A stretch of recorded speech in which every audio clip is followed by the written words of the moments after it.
বিশ্বজয়ের trophy হাতে নিয়ে মাঠের মাঝেই ফিলিস্তিনের পতাকা ওড়ানো ও সিজদায় লুটিয়ে পড়া 2026 ফুটবল বিশ্বকাপের ট্রফি জয়ের পর এভাবে কোটি কোটি মানুষের হৃদয় জয় করে নিলেন স্পেনের নতুন তারকা লামিন ইয়ামাল। সহকর্মীরা যখন উল্লাসে মেতে উঠেছেন, তখন ইয়ামালের এই ধার্মিক ও সাহসী আচরণ এবং লিওনেল মেসির প্রতি তার অসাধারণ শ্রদ্ধাবোধ ফুটবল বিশ্বের এক নতুন দৃষ্টান্ত স্থাপন করেছে। কেন এই 19 বছর বয়সী তরুণ আজ পুরো বিশ্বের কাছে অনুপ্রেরণার প্রতীক, আর ফাইনাল ম্যাচে তাকে নিয়ে কোন বিতর্কটি শুরু হয়েছে, চলুন জেনে নেওয়া যাক আজকের এই বিশেষ প্রতিবেদনে।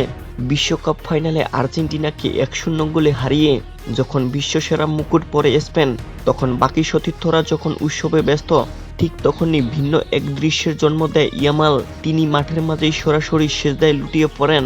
আমেরিকার মতো দেশে খোদ ডোনাল্ড ট্রাম্পের সামনে এভাবে প্রকাশ্যে নিজের ধর্মীয় পরিচয় ও ফিলিস্তিনের পতাকা তুলে ধরাকে অনেকেই অসাধারণ সাহসিকতা হিসেবে দেখছেন। ফিলিস্তিনের পাশে দাঁড়ানোর পাশাপাশি লিওনেল মেসির প্রতি ইয়ামালের গভীর শ্রদ্ধা ভক্তদের মন জয় করেছে। ম্যাচ শেষ হতে না হতেই যখন মেসি মাঠের এক কোণে কাঁদছিলেন, তখন ইয়ামাল নিজে গিয়ে তাকে বুকে জড়িয়ে সান্ত্বনা দেন। সংবাদ সম্মেলনে তিনি স্পষ্ট ভাষায় বলেন, মেসি সর্বকালের সেরা এবং তার বিরুদ্ধে ফাইনাল খেলাটা তার ক্যারিয়ারের সবচেয়ে বড় স্মৃতি।